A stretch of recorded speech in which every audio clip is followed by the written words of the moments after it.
Karena Dian Sandi Utama saja sudah bilang file itu hanya 76 kilobyte di upscaling untuk mencari-cari detail watermark. Siapa yang ngajarin? Jadi Dian Sandi menyuruh Rismon belajar lagi. Siapa yang ngajarin Anda untuk melakukan hal itu? Pemilik dokumennya saja, pemilik gambarnya saja tidak terima Rismon melakukan itu ya. Ya, terima kasih. Kita sudah habis menyelesaikan Rakyat Bersuara di episode kali ini. Sayang sekali Pak Rismon nggak bisa datang karena yang jadi pokok permasalahan adalah somasi dari Pak Rismon. Karena saya menantang Pak Rismon untuk membuktikan apakah yang dia omongin atau integritas dia itu bisa dipegang atau tidak kayak gitu. Tapi ternyata seperti yang kita tahu, Pak Rismon malah tidak datang dan malah jadi makin aneh gitu. Terus dari lawyernya juga itu ngomong kalau garasi Adam itu apalah itulah nggak jelas karena substansi saya itu bukan itu. Substansi saya adalah bagaimana bisa gambar yang sudah rusak tulisannya tiba-tiba muncul kembali. Itu sebuah keanehan yang sangat nyata.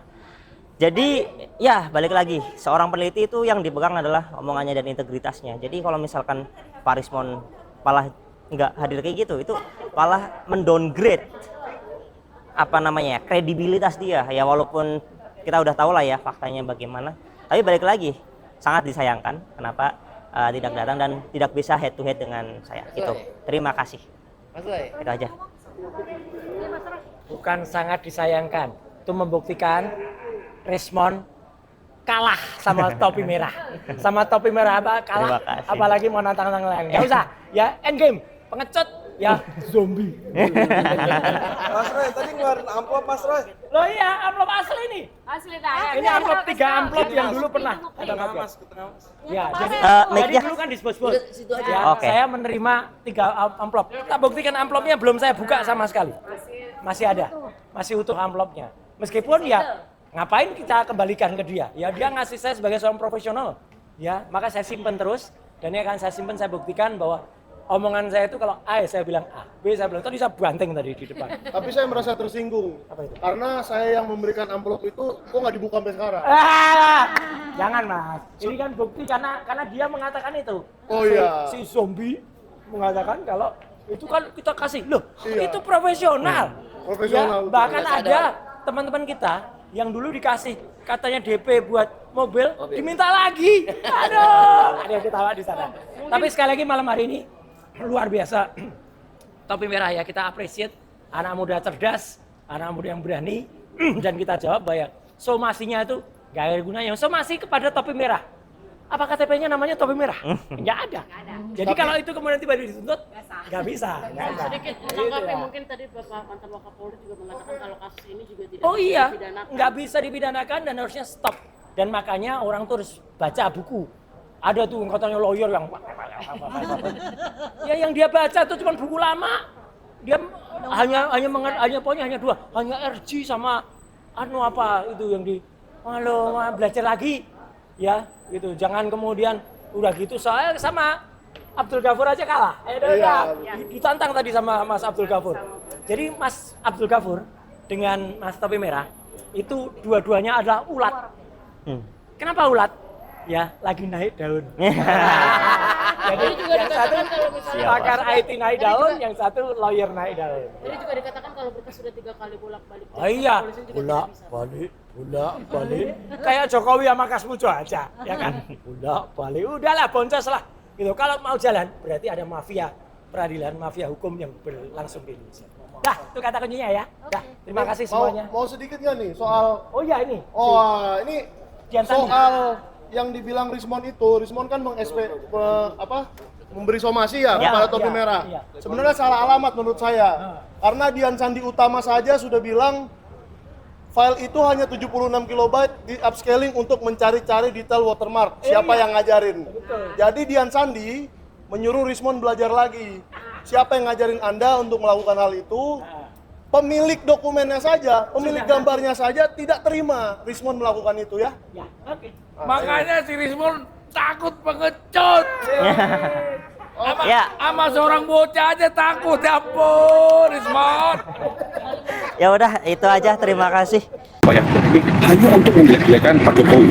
Karena kami melihat juga mencermati mereka menggunakan upaya-upaya hukum saling mengajukan gugatan dan sebagainya, dan sebagainya. Habis itu berkor-kor, kan gitu nih. Jadi saya harap upaya hukum itu tidak dalam rangka untuk melakukan upaya-upaya juga fitnah dan pencemaran baik lebih lanjut. Selesai itu. Bang, seperti tak putus di Renung Malang dalam artian seperti nggak kelar-kelar ini Bang, gitu kan. Ada lagi. Ini kembali lagi memang politik ya Bang, tapi memang ini ada satu tujuan yang kelihatan dulu ini terhadap Pak Jokowi. Jadi saya kebetulan kan kuasa hukum. Jadi saya pasti menyampaikan domain-domain hukum. Tapi itu juga mudah dijawab dengan apa yang saya sampaikan di hukum ini. Gitu. Kenapa? Karena faktanya bahwa apa yang mereka sampaikan itu kan sudah kita laporkan. Dan saat ini sudah menjadi tersangka.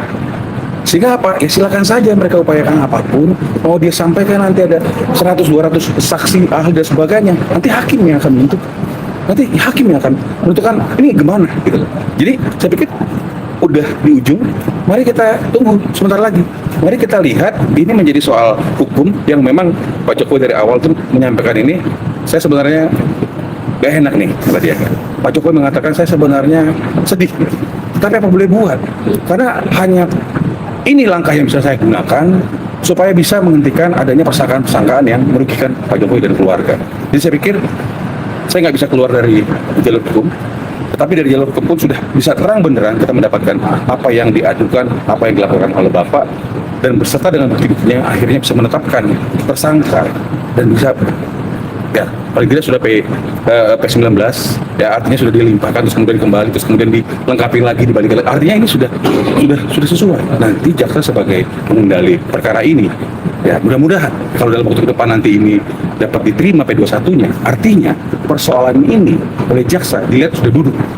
Sehingga apa? Kalau persoalannya sudah duduk, maka pembuktiannya lebih mudah di persidangan. Dan kita akan bisa saksikan semua, saya rasa itu. Oke Bang, selain itu yang digugat adalah PMJ dan UGM karena menilai, apalagi mereka menilai Pak Jokowi ini seperti tidak serius dalam perkara ini, tidak pernah hadir dalam persidangan dan lain-lain gitu. Bagaimana Bang? Ya, jadi kalau bicara mereka melakukan gugatan-gugatan seperti itu kan siapa yang mendalilkan maka dia yang harus membuktikan. Jadi saya pikir itu sesederhana itu.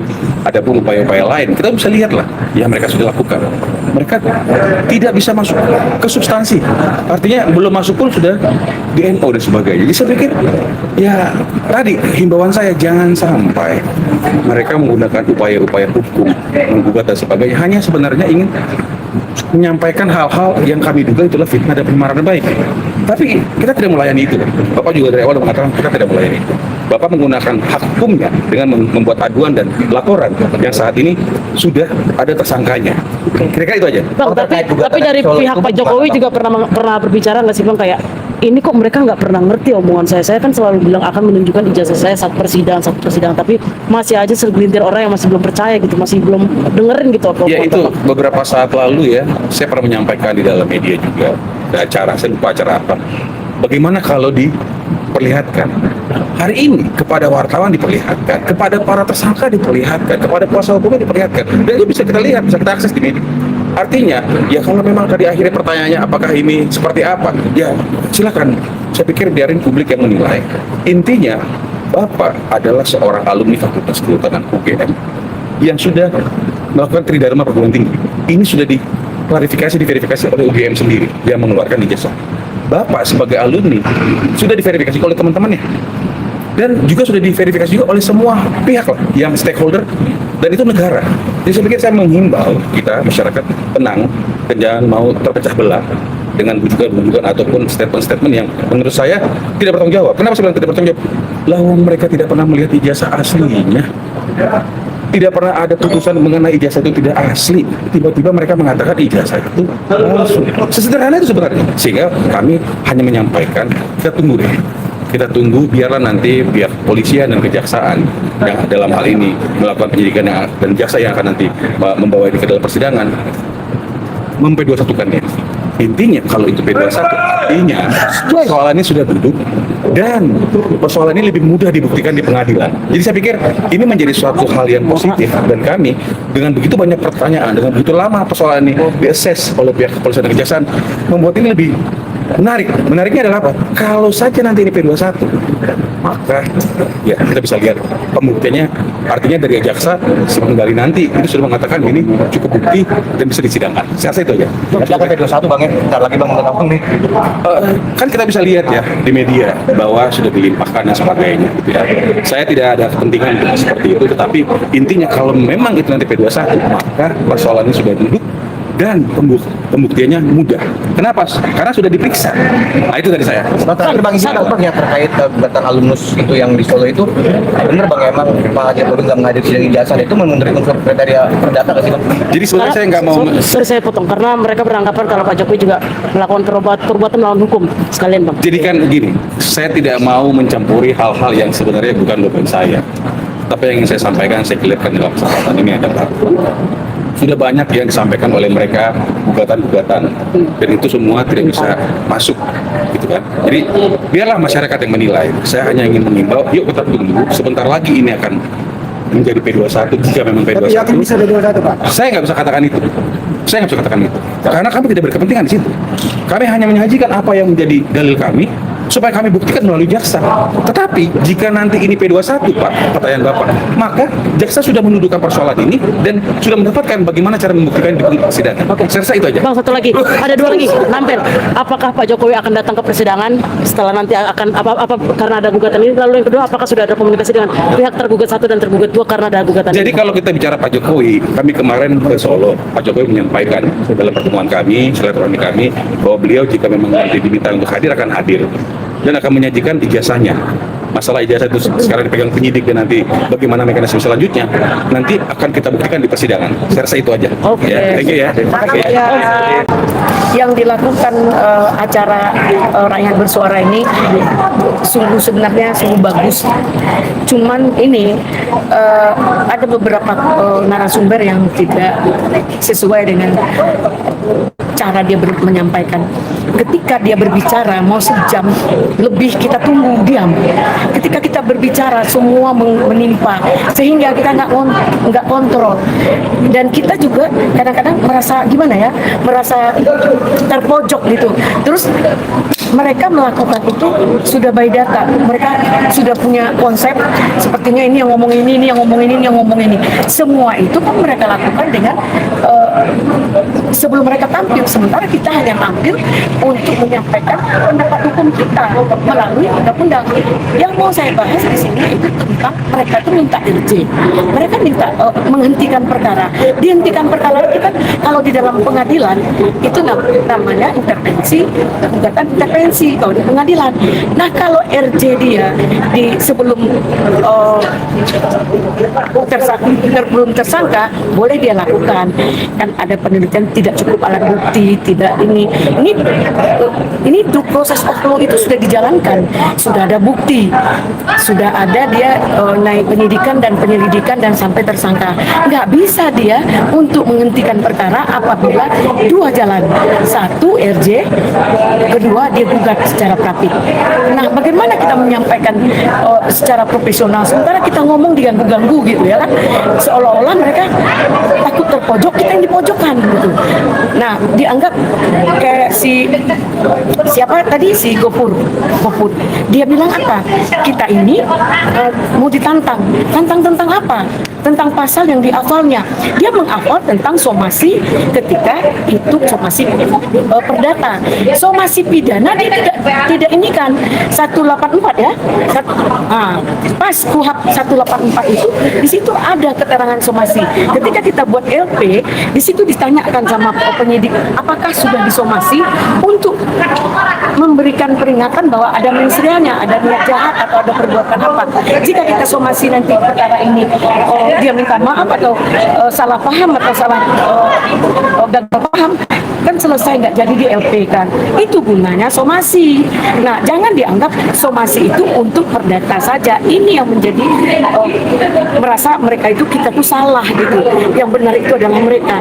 Semua pendapat kita dianggap salah, kita direndahkan, dicemoohkan, seolah-olah dia itu adalah dewa kebenaran. Kalau dia merasa benar, kenapa dia menerima tersangka?